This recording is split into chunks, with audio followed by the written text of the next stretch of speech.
जिसे हम सुख समझ रहे हैं, ये माया का भ्रमात्मक स्वरूप है। जब तक आपकी बुद्धि पवित्र नहीं होगी, तब तक लाख समझाया जाए आपकी समझ में नहीं आएगा। चाहे जिसकी भी उपासना कर लो, सब उपासनाओं का फल श्री हरि चरणों की भक्ति है। चाहे कोई भी नदी हो, कहीं से भी प्रवाहित हो रही हो, सबका विश्राम स्थल समुद्र जैसे है। ऐसे ही चाहे जो शक्ति हो, चाहे जो महान लोकपाल हो, सबकी आराधना का एक ही विश्राम स्थल है, प्रभु श्री हरि के चरणारविंद। हमें भटकना नहीं है, समय बर्बाद नहीं करना है। जिन सर्वलोक महेश्वर, योग योगेश्वर, महान प्रेम निधि प्रभु श्री हरि के चरणों का आश्रय लेने से समस्त दुखों से छुटकारा मिलता है, उनकी सिवा अन्यत्र भटकने की जरूरत नहीं रह गई है। वही सब रूपों में हैं, पर ये भावना आपकी नहीं है। इसलिए जब तक ये भावना सिद्ध ना हो, तब तक केवल अनन्य होकर हरि चरणों का आश्रय ले। कोई भी आपकी कामना पूर्ण कर सकता है, वो भी अपनी सामर्थ्य के अनुसार। वो सामर्थ्य प्रभु श्री हरि ने ही दी है। चाहे कोई भी देवी हो, देवता हो, लोकपाल हो, कोई भी हो, सबको सामर्थ्य प्रभु ने दी है। सबकर परम प्रकाशक जोई, सबको प्रकाश देने वाले, सामर्थ्य देने वाले प्रभु ही हैं। यदि आप प्रभु से विमुख होकर के किसी अन्य की आराधना से सुख चाहते हो, तो विनाश के सिवा नहीं मिलेगा कुछ, पक्की बात है। या तो उसमें हरि भावना कर लो, या फिर सीधे हरि की शरण में हो जाओ। अन्य भावना करके आप अपनी कामना की पूर्ति चाहें, तो कामना की पूर्ति होने पर भी परिणाम आपका दुखद होगा। ये बात मान लीजिए आप। प्रसेनजीत, सत्राजित नाम के दो भाई द्वारिका में ही निवास करते थे। इन्होंने भगवान सूर्य की आराधना की। भगवान सूर्य हरि ही है, दूसरा नहीं है, पर हरि भाव नहीं है उनमें। उपासक में उनके प्रति हरि भाव नहीं है। प्रभु से अलग सत्ता मानकर हम जिसकी उपासना करते हैं, वो अपनी सामर्थ्य के अनुसार आपकी सहायता करेगा, आपकी कामना की पूर्ति करेगा, पर वो आपकी सर्वतोभावेन रक्षा नहीं कर सकता, दुख से निवृत्ति नहीं कर सकता। सत्राजित ने भगवान सूर्य की आराधना की। प्रसन्न होकर भगवान सूर्य ने स्यमंतक मणि प्रदान की। गले में स्यमंतक मणि डाल करके द्वारिका में प्रवेश किया तो ऐसा लगा साक्षात भगवान भुवन भास्कर पधार रहे हैं। द्वारिकावासी दौड़कर प्रभु श्री द्वारिकाधीश के समीप गए और कहा, प्रभु साक्षात सूर्य भगवान आ रहे हैं आपके दर्शन करने के लिए। भगवान ने हंसकर कहा, ये सूर्य नहीं है, ये सत्राजित है, जो अपने गले में सूर्य प्रदत्त स्यमंतक मणि को धारण किए हुए हैं। 8 भार सोना अपने आप उसमें रोज प्रकट होता था। जहां वो रहती थी वहां दरिद्रता नहीं आ सकती और सुख समृद्धि बढ़ेगी। यह है उसका प्रभाव। पर भगवत विमुख होने पर सब प्रभाव क्षीण हो जाता है। आए द्वारिका में, सभा में आकर बैठे। भगवान ने अपनी तरफ से, वो द्वारिकाधीश हैं, सबकी रक्षा करते हैं, तो उन्होंने अपनी तरफ से कहा, सत्राजित ये स्यमंतक मणि महाराज उग्रसेन को दे दो, ये राज खजाने में जमा कर देंगे और जो रोज इसमें स्वर्ण होगा वो आपको दे दिया जाएगा। इससे आप सुरक्षित रहोगे। स्यमंतक मणि भी सुरक्षित रहेगी और आप जिस हेतु से इसे लाए हैं तो आपका वो हेतु भी पूरा होगा, अर्थात आपको सुख समृद्धि मिलेगी, इसका परिणाम आपको ही मिलेगा। पर आपकी सुरक्षा के लिए हम ऐसा कह रहे हैं। बहुत बुरा लगा उनको। जो देहाभिमानी होता है, मैंने तपस्या की, सूर्य को प्रसन्न किया, समंतक मणि प्राप्त की, और ये कह रहे हैं उग्रसेन जी को दे दो। नहीं, अवहेलना की, चले गए।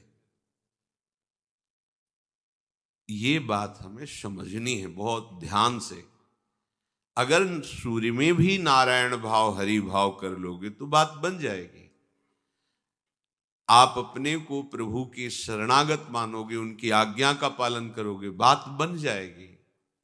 वही सब रूपों में है, पर वो भाव उनके अंदर नहीं है, वो समझ नहीं। साक्षात सर्वलोक महेश्वर आदेश कर रहे हैं, समंतक मणि क्या चीज है नीलमणि के आगे, इन प्रभु के आगे समंतक मणि क्या है, कंकड़ पत्थर की तरह है ये सब। इनका महत्व तो केवल मायाकृत ही तो है, सच्चिदानंद थोड़ी महत्व है। और प्रभु सच्चिदानंद रूपाय विश्वोत्पत्त्यादि हेतवे, ध्यान दीजिए, तापत्रय विनाशाय श्री कृष्णाय वयम नमः। क्या चाहिए तुम्हें? इसीलिए हम कहते हैं प्रेम समुद्र हैं, ज्ञान समुद्र हैं, भक्ति समुद्र हैं, वैराग्य समुद्र हैं, ऐश्वर्य अनंत ब्रह्मांडों के सब। क्या चाहिए? अभयद भुजदंड मूल, जिनके माथे पर इनका कर कमल है, कौन त्रिभुवन में बाल बांका कर सकता है? निर्भय, पूरे विश्व में काल की भी ताकत नहीं कि एक बाल भी नष्ट कर सके। समुझ जे आए शरण ते डरत ना काल डर। पर दुर्दशा देखो, भगवान आदेश कर रहे हैं, हम उनके विरुद्ध आचरण कर रहे हैं। सोचते हैं हम अपनी क्रियाओं से, अपनी साधना से या तपस्या से हम सुखी हो जाएंगे। ऐसा ही सत्यराजित ने अवहेलना कर दी भगवान की आज्ञा की। एक दिन प्रसेनजीत ने वो समंतक मणि गले में डाली, शिकार खेलने के लिए गया। सिंह ने घोड़े से तो उसको मार डाला, भाई मरा। कई दिन वापस नहीं हुआ, उसने पूरी द्वारिका में निंदा शुरू कर दी। वो श्री कृष्ण ने कहा था ना, समंतक मणि जमा कर दो, उग्रसेन के खजाने में मैंने जमा नहीं की, मेरे भाई का अपहरण कर लिया गया, समंतक मणि चुरा ली गई। अब नगरवासी काफी विरोध किए कि आप ऐसी निंदा मत करो, प्रभु की एक तो आज्ञा उल्लंघन की, दूसरी निंदा कर। उन्हें समंतक मणि की क्या आवश्यकता है? वो तो आपकी सुरक्षा के लिए बोल रहे थे। पर उनकी समझ में नहीं आया। श्री भगवान कुछ विज्ञ जनों को, सम्माननीय जनों को, पदाधिकारियों को साथ लिया तो कहा जब ये ऐसी बात कह रहा है तो इसको प्रमाण देना चाहिए। तो जंगल में गए, वहां घोड़े के टाप के चिन्ह के अनुसार आगे बढ़े तो देखा घोड़ा मरा पड़ा है। फिर आगे देखा प्रसेनजीत भी मरा पड़ा है और सिंह के पंजे हैं। समझ गए सिंह ने मारा है। फिर आगे जहां सिंह के पंजे के सहारे गए तो वहां एक गुफा थी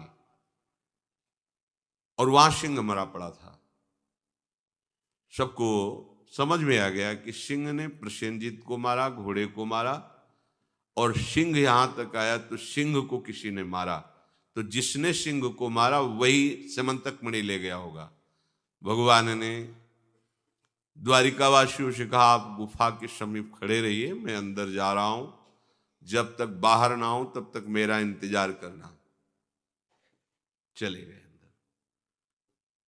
देखा वहां जाकर के तो एक नौ किशोरी कन्या उस समंतक मणि से खेल रही थी। दासी ने जे ही देखा, चतुर्भुज अंग की कांति से संपूर्ण गुफा प्रकाशित हो रही, कमल नयन, दिव्य शोभा, चीख पड़ी एकदम। चीख की आवाज सुनकर जाम्बवान जी निकले। जाम्बवान महान बलशाली अद्वितीय योद्धा, रामावतार में भगवान का विशेष पक्ष लेकर के और शत्रुओं के दल का मर्दन करने वाले महावीर जाम्बवान जी थे। 48 मिनट में जिस समय बलि का बंधन हुआ, वामन भगवान ने विजय प्राप्त की, 48 मिनट में संपूर्ण ब्रह्मांडों में घूम घूम कर जय घोष भगवान का किया। इतनी तीव्र गति इनकी। सामने देखा चतुर्भुज भगवान को। भगवान मुस्कुराए देखकर।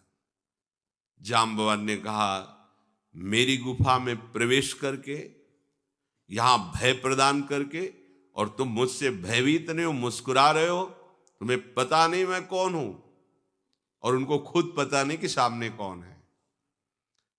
जाम्बवान जी इतने बलशाली थे कि भगवान की जब भुजाओं को देखते राम जी की, तो लगता है एक बार तो इन भुजाओं को आजमाए देखे कितना बल है इनमें। तो भगवान ने उस समय कहा, आंतरिक ये है। भगवान ने कहा, इसमें तो तुम हमारे शरणागत हो, हम ऐसा नहीं कर सकते। अपने शरणागत को हम किसी भी तरह से पीड़ा नहीं दे सकते। अगला अवतार होगा, तुम्हें इन भुजाओं के बल को आजमाने का अवसर देंगे। वो अवसर दिया। जाम्बवान जी ने कड़े शब्दों में कहा, तुमको मेरा भय नहीं सताया, मेरी गुफा में आ गए। भगवान ने कहा, भय तो मेरा स्वभाव ही नहीं है, और जो मुझे जान जाता है उसके स्वभाव से भी भय चला जाता है। अच्छा, तुम्हें इतना बल का अभिमान है। जाम्बवान ने प्रहार किया घूंसे का। जाम्बवान के घूंसे के प्रहार को लंकाधिपति रावण भी नहीं सह सकता, मूर्छित हो गया। ये ऐसे महाबली हैं। भगवान के ऊपर क्या फर्क पड़ रहा है।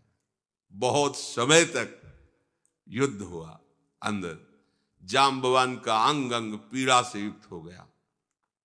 उन्होंने भगवान का स्मरण किया, राम जी का, और हृदय से कि प्रभु बचाइए मुझे इनसे, अब तो मैं इन पर विजय ही नहीं प्राप्त कर सकता, पर मेरा निश्चय है कि आपके सिवा कोई मुझे परास्त नहीं कर सकता।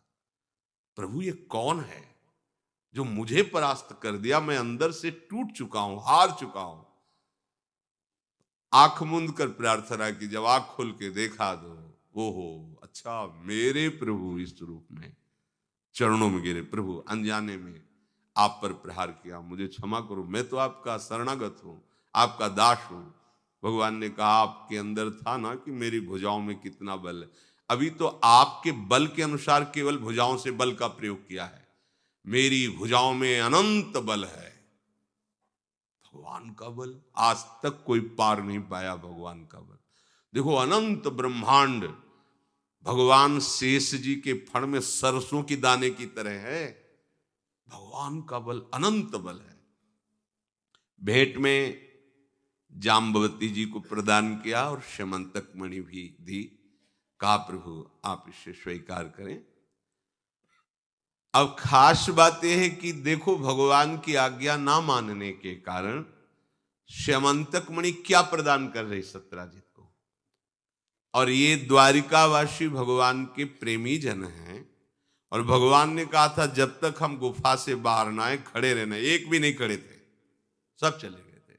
15 दिन हो गए थे, सब चले गए वापस। और वहां जाकर के सब आराधना कर रहे हैं कि हमारे प्रभु हमको मिले, पर आज्ञा पर नहीं खड़े रहे। इसीलिए ब्रज का प्रेम बड़ा निराला प्रेम है। गुफा जैसा मुंह फैलाए अघासुर बैठा हुआ है, उनमें से कुछ सखा कह भी रहे हैं कि ये तो ऐसा लगता है जैसे अजगर का मुंह हो, पर है बड़ी सुंदर गुफा, चलते हैं घूमने। भगवान के देखो, इस अजगर के मुंह को इनको गुफा समझ में आ रही। एक ने कहा, अगर अजगर का मुंह ही हुआ तो अरे क्या बिगाड़ लेगा, हमारे सखा श्री कृष्ण है। सब अंदर चले गए। भगवान को भी अंदर जाना पड़ा उनको बचाने के लिए। वो भगवान के सहारे से अंदर जा रहे हो, भगवान इनको रोक रहे कि रुकना गुफा के बाहर। अंदर तो कोई गया ही नहीं, रुके ही नहीं। 15 दिन के बाद वापस आ गए। इसीलिए ब्रजवासियों के प्रेम की बात सुनकर प्रभु विकल हो जाते हैं। प्राणों की भी परवाह न करके श्री कृष्ण प्राणों के प्राण, ऐसा प्रेम करने वाले। भगवान आए, पूरे नगर में बात हुई कि शेर ने मारा था, भगवान ने नहीं चुराया था। बड़ा प्रसंग। अंत तो गत्वा अक्रूर जी और सुधन्वा, ये दोनों मिल करके समंतक मणि चुराने की बात सोची। सलाहकार कृतवर्मा अक्रूर जी, तो उसने सोचा जब इतने बड़े महारथी, कृतवर्मा ये नारायणी सेना का प्रधान सेनापति है, और अक्रूर जी भगवान के भक्त है, सुधन्वा ने सोचा बात बन जाएगी। उसने हत्या कर दी सत्यराजीत की। देखो समंतक मणि, भगवान ने पहले मना किया था और चुरा लिया। भगवान को जब पता चला ऐसा, फिर बलराम जी के साथ उसका पीछा किया कि प्रधान हत्या करने वाला यही है। तो भगवान जब पीछा करे तो बच कौन सकता है। जब उसका उद्धार हुआ तो उसके पास समंतक मणि नहीं निकली। लिया तो इसने था, कहां गए। अक्रूर जी समंतक मणि लेके भाग गए थे काशी। ये बड़ा विचित्र खेल समझो। अगर आप में भगवत निष्ठा पूर्ण नहीं है तो कोई न कोई आपको प्रभु से विमुख कर देगा। आप भगवत आज्ञा का पालन नहीं कर रहे तो कोई भी आपको सुख प्रदान नहीं कर सकता, विनाश हो गया। यद्यपि सुख का साधन थी समंतक मणि, दरिद्रता ने आसक्त, बहुत प्रकार से बचाव था और स्वर्ण भी मिलता था, लेकिन कहां कोई सुख हो पाए। भगवत आज्ञा से विमुख कोई भी दैवी शक्ति तुम्हें सुख प्रदान नहीं कर सकती। और सतधन्वा नाम मारा गया, जीवन गया उसका। सत्यराजीत मारा गया, प्रसेनजीत मारा गया। अक्रूर जी की भक्ति देखो, कैसी भक्ति। अपने आराध्य देव को छोड़ करके एक मणि लेकर वहां जाके यज्ञ कर रहे हैं, उन्हीं को प्रसन्न करने वाली चेष्टाएं कर रहे हैं। पर भक्ति का क्या स्वरूप है। सर्वस्व त्याग कर अपने प्यारे से प्रेम करना, किसी और पर महत्व रख देना, ये बड़ी सूक्ष्म बात है। उपासक को एकाग्रता पूर्वक महत्व बुद्धि रखकर प्रभु की आज्ञा का मनन करना है। गोस्वामी जी कह रहे हैं, बने तो रघुबर ते बने, बिगड़े तो भरपूर, तुलसी और अंते बने, ता बनवे पे धूर। इस बात को समझो। कौन सी कामना ऐसी है हमारे प्रभु के लिए दुर्लभ है।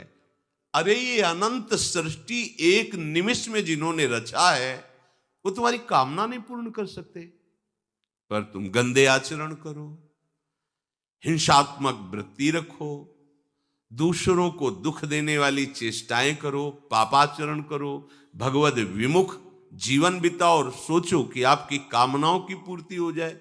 नहीं, आपको दुख भोगना पड़ेगा। यदि आप शास्त्र के अनुसार, भगवत वाणी के अनुसार चलो तो आप देखना एक दिन आप निहाल हो जाओगे। पर हमारा धैर्य इतना नहीं रह गया है। वर्तमान की क्रिया वर्तमान में तत्काल सुख दे, वो चाहे पापाचरण क्यों ना हो, चाहे हिंसात्मक वृत्ति क्यों ना हो, हम लोग अपनी बुद्धि को खो चुके हैं, मलिन कर चुके हैं। परिणाम आते अशांति, दुख, क्लेश, बंधन, और चाहते हैं सुख। अरे भ्रम छोड़िए, भगवत वाणी का मनन करो और उसे आचरण में उतारो, सुखी हो जाओगे, निहाल हो जाओगे। ये माया की ऐसी चाल है जो आपको फंसाती चली जाएगी। आप जब तक शास्त्र विरुद्ध आचरण करेंगे तो शब्द याद रख लीजिए, आप भयभीत रहेंगे, आपका मन विषाद से, खेद से युक्त रहेगा। आपकी सारी सुख सुविधाएं जो जमा हैं उनसे आपको बिछुड़ना पड़ेगा, वो नष्ट होंगी। आपका सहयोगी भी आपको छल करके दुख देगा। आपके प्रियजन ऐसी चेष्टा करेंगे कि आप जलोगे, मैंने इनके लिए किया था और ये ही हमारा साथ नहीं दे रहे। मान लीजिए, जब तक आप हरि की शरण में होकर उनकी आज्ञा के अनुसार नहीं चलेंगे तब तक आपको सुख स्वप्न में भी नहीं हो सकता। विश्वास कर लीजिए, ये भ्रम छोड़ दीजिए कि हम असत आचरण करके, अधर्म आचरण करके, हिंसा करके, व्यभिचार करके, चोरी करके, नशा करके हम सुखी हो सकते हैं। प्रार्थना मान लीजिए, ये हमारी दुश्मन की चाल है हमें नष्ट करने की। ये जो अज्ञान रूपी शत्रु है, यही हमें नष्ट कर रहा है। इसलिए भगवद वाणी श्रवण कीजिए। ये केवल कागजों में लिखे हुए शब्द नहीं है, वांग्मय स्वरूप भगवान का है। जिन्होंने माना है निहाल हो गए हैं। सच्ची कहते हैं, सच्ची कहते हैं। मान लीजिए, बार बार इसलिए कह रहे हैं कि बस मान लीजिए, तब आप इसका अनुभव करेंगे। मान के जान जाओगे और जान के वही हो जाओगे जो प्रभु हैं। प्रभु हैं, प्रभु का यही महान महिमामय स्वरूप है। जो प्रभु का आश्रय लिया, प्रभु अपने समान बना देते हैं, उसे अपने समान बना देते हैं। अपने समान क्या, प्रभु अपने सेवक के सेवक बन जाते हैं। आवश्यकता केवल प्रभु की बात मानने की है। प्रभु को तुम्हारे 56 भोग नहीं चाहिए, प्रभु को ये तुम्हारी वस्तुएं, अरे मानो एक माया की जरा सी झलक में मारा घूम रहा है ऐश्वर्य, वो मायापति श्री कृष्ण है। तुम्हारा तोला 2 तोला सोना, ये 56 भोग, ये कपड़ा लत्ता पोशाक, ये प्रभु को चाहिए। अरे इसमें आपका भाव है, दुलार है, बस इस बात को प्रभु देख के प्रसन्न हो रहे हैं। इससे नहीं प्रसन्न हो रहे कि आप बहुत कीमती इत्र लगा रहे हैं, बहुत कीमती। हम आपसे सच्ची कहते हैं, हमारे प्रभु की श्री अंग की जो सुगंध है, उसके आगे यहां जितनी भी सुगंध है वो दुर्गंध के समान है। ये मायाकृत है, वो चिदानंद है। कैसे? पर वो जब हम उस वस्तु के साथ दैन्य भाव से, तो हमारे प्रभु तो देखो इतने करुणामय है कि सबरी जी के जूठे बेर खा रहे हैं।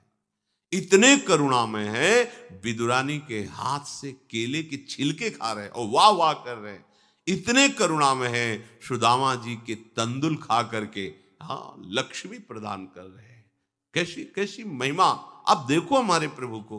क्या प्रभु को वस्तुएं चाहिए?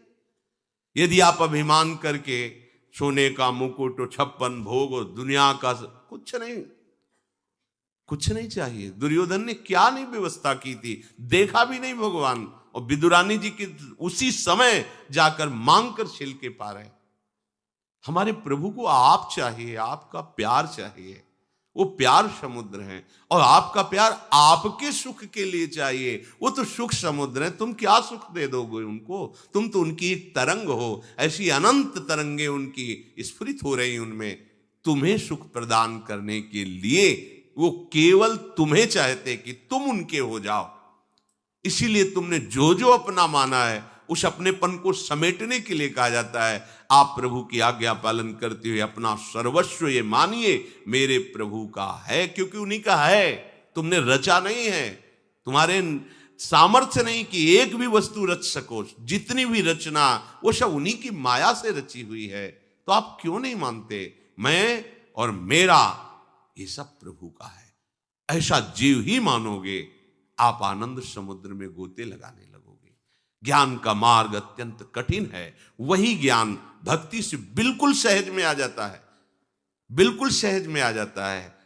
अगर हमारे हृदय में सुख पाने की लालसा है, तो हमें महापुरुषों द्वारा जो मार्ग स्थापित किया गया है उसके अनुसार चलना होगा। गोस्वामी जी कह रहे हैं, ते नर नरक रूप जीवत जग, भव भंजन पद विमुख अभागी। ध्यान दीजिए,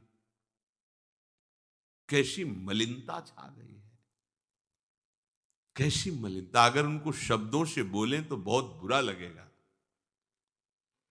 इस शरीर में क्या है? अगर यहां से चमड़ी हटा दी जाए तो यहां मलाशय है, मल भरा हुआ है, मूत्राशय है, उनके द्वार हैं। संसार का सबसे बड़ा सुख यही माना जाता है, ये मल मूत्र का भांड शरीर चिकना रहे, स्वस्थ रहे, और इसी को भोगने को मिले। बस यही तुम्हारी पूर्णता है। ऐ सुखरास स्वरूप भगवद अंश, तू इस प्रकृति के रचे हुए खेल में कभी तृप्त नहीं हो सकता।